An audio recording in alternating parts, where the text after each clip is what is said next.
السلام عليكم ورحمة الله وبركاته. عاملين ايه؟ يا رب تكونوا بخير. النهارده هنعمل بسكوت البسكريم. هعمله معاكم بطريقة سهلة جدا ومكوناته بسيطة وموجودة في اي بيت. واللهم بارك، البسكوتة طالعة تحفة بجد. انا عايزاكي تجربيه بس بعد ما تشوفي الطريقة كاملة. البسكوتة ما شاء الله ناعمة وفيها قرمشة. واللهم بارك، تسويتها من فوق ومن تحت بجد تحفة. هقولك بقى على العجينة المظبوطة وكمان السوى المظبوط، بس يا ريت تتابعيني للآخر. ويا ريت بقى لأول مرة تشوفيني يا ريت تدعميني باللايك واشتراك للقناة علشان يوصلك مني كل جديد. البسكوت يستحق ان انت تقومي تجربيه، مكوناته اقتصادية وموجودة في اي بيت، يعني بدون زبدة ولا حليب.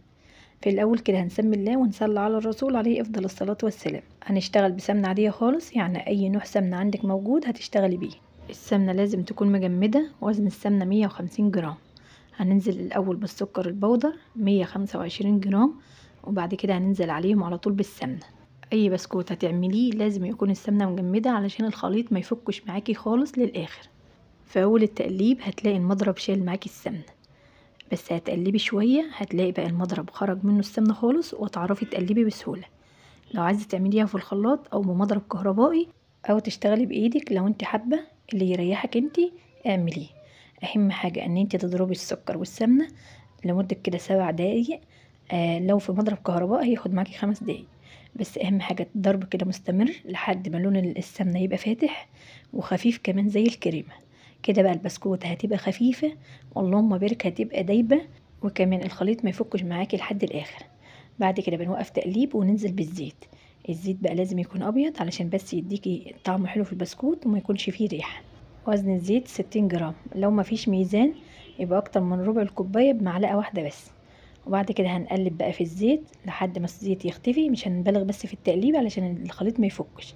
اول ما الزيت يختفي بنوقف تقليب، وعلى طول بننزل بالبيضة، ومع البيض بنحط رشة فانيليا علشان تخلي ريحة البسكوت حلو، وكمان تضيع معانا اي زفارة. ونقلب في البيضة ومنبالغش برضو في التقليب. اول ما البيضة تختفي بننزل على طول بالدقيق.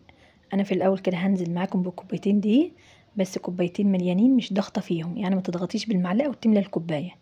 هي مليها كده بالمعلقة ما تضغطيش فيها خالص. ونخلي الدقيق في الاول. انا نخلت كده الدقيق في الاول علشان بس يدينا نتيجة حلوة في البسكوت. وضفت كمان مع الدقيق نص معلقة بيكنج باودر، وزنها على الميزان 4 جرام. ما نكترش في البيكنج باودر علشان ما يفرش معانا بعد السوا. وما ننساش رشة الملح ومعلقة نشا كبيرة. النشا بقى بيخلي البسكوتة ناعمة بعد السوا. بعد كده هنقلب بقى. نزلت في الاول كده بكوبايتين دقيق، وجبت كده ربع كوباية جنبية، وننزل بالدقيق واحدة واحدة. وعجينة البسكوت ما بتتلتش خالص. انا عملت النهاردة كوبايتين وربع، بس ما نزلتش بربع الكوباية. فضلت انزل بيها واحدة واحدة كده لحد ما العجينة ظبطت معايا. حتى لو عارفة المقدار كله هياخد دقيق قد ايه، يا ريت ما تنزليش بالدقيق مرة واحدة، علشان في دي بيشرب سوائل ودي لا. يعني عايزين العجينة تبقى طرية معانا، وان احتاجت معانا ننزل بالدقيق واحدة واحدة. نقلب، واول ما الدقيق يختفي بنوقف. وهي العجينة لسه طرية ولسه معايا دقيق. انا قسمت العجينة قبل ما اظبطها علشان لسه هضيف الكاكاو. خدت بقى نص العجينة ووزنته كده على الميزان 340 جرام. وجيت بقى للنص الفاتح وكملت بقية العجين، وخليته كده بقى ما فيهوش اي تلزيق، بس العجينة كده طرية.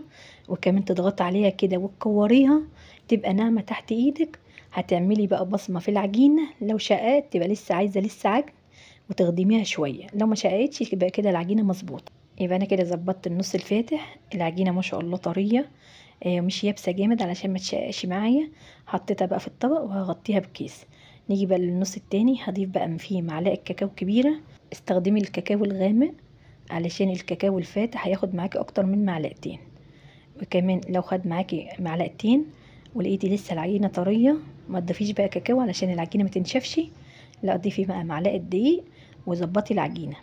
هتقلبي بقى كده شوية بالمعلقة، وبعد كده ممكن تعجنيها بايدك وتظبطي العجينة. ما شاء الله العجينة طرية.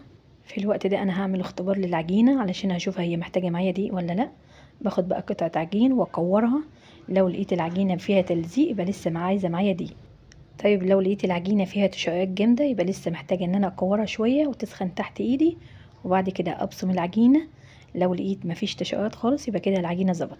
لو العجينة البني بعد ما ضفت الكاكاو نشفت معاكي وفيها تشققات، هتضيفي بقى نص معلقة سمنة وتقلبيها شوية هتضطر معاكي.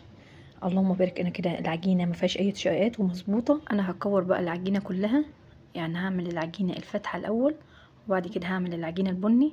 هعمل وزن الكورة على الميزان 4 جرام.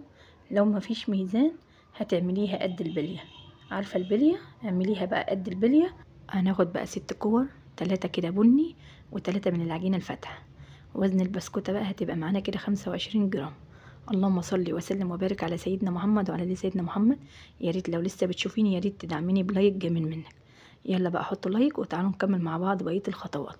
لو لقيتي بقى العجينة نشفت علشان ما تعملش تشققات وكمان تفصل العجينة، هتكوريها تاني وتحطي بقى كورة بني جنب كورة فاتحة. نلف بقى البسكوتة ومنضغطش شوية علشان ما تفكش معانا، وكمان نلف على خفيف علشان تعمل لنا الشكل الجميل اللي انتوا شايفينه كده، شكل الحلزونة وكمان الموجة اللي هي في البسكوتة، وكده شكلها بجد تحفة. شايفين؟ هنحطها بقى في الصاج، والصاج ما يكونش ممسوح اي مادة دهنية. هعمل معاكم اخر واحدة. الكرة هنا كانت بتنشف معايا، كورتها تاني وسخنتها كده في ايديا. كل بقى ما تقعدي على الكور وتسخنيها كل ما الرسمة هتطلع معاكي واضحة، وكمان هتطلع معاكي مظبوطة. ومش شرط خالص لو ما ظبطتش معاكي اول واحدة تاني واحدة هتلاقيها ظبطت. اهم حاجة لو لقيت العجينة بتفصل يبقى كده العجينة ناشفة. لو العجينة نشفت منك ما تضيفيش سوائل خالص عشان البسكوتة ما تبقاش ناشفة بعد السوا. طريها شوية بايديكي، ولو لقيتيها برضو فيها تشققات ضيفي بقى معلقة سمنة وكوري اول باول، يعني اللي تعمليها هتشكليها. احنا علشان خاطر التصوير كورناها كلها، بس رجعت نشفت معايا وكنت بكور الكورة تاني واعيد عليها تاني واطريها. الكمية اللي انا عملتها النهاردة ما ملتش معايا الا صاج واحد علشان الصاج ما شاء الله كبير. لو هتعمليه بقى في صينية او في صاج وعملت اكتر من كذا صاج، هتسوي صاج والصاج التاني هتشيليه في التلاجة علشان السمنة ما تفصلش من البسكوت. اول ما الصاج بيستوي بتدخلي بقى الصاج اللي هو في التلاجة يستوي. قبل ما بتسوي البسكوت لازم يكون ساخن قبليها على درجة حرارة 180، وبتدخليه على الرف اللي في النص وبتشغلي من تحت بس ما بتشغليش الشواية. بتديري بقى الصاج كل شوية علشان بس يستوي حلو. واللهم بارك، ريحة البسكوت تحفة. والبسكوتة ما شاء الله استوت وما فرشتش معايا في الصاج علشان البيكنج باودر كان مظبوط. اهم حاجة المقادير تكون مظبوطة وخطواتك كده تمشي معاكي خطوة خطوة، والبسكوت ما بتضيفلوش اي سوائل خالص علشان ما ينشفش معاكي بعد السوا. البسكوتة اللهم بارك دايبة وفي نفس الوقت كده فيها قرمشة. شايفين؟ اللهم بارك. طعمها كمان اللهم بارك تحفة، احلى من اللي احنا بنشتريه من بره بكتير. انا عايزاكي بجد تجربيه علشان انا لو قعدت اتكلم عن البسكوت مش هديله حقه في الطعم وكمان في الشكل. ولادك هيفرحوا به جدا. جربيه بس امشي على الخطوات مظبوط علشان يطلع معاكي دايب وما يبقاش معضم وناشف. ويا ريت تمشي على كل خطوه علشان البسكوته تبقى خفيفه ومش معضمه. بتمنى بقى ان تعملي بلايك واشتراك للقناه.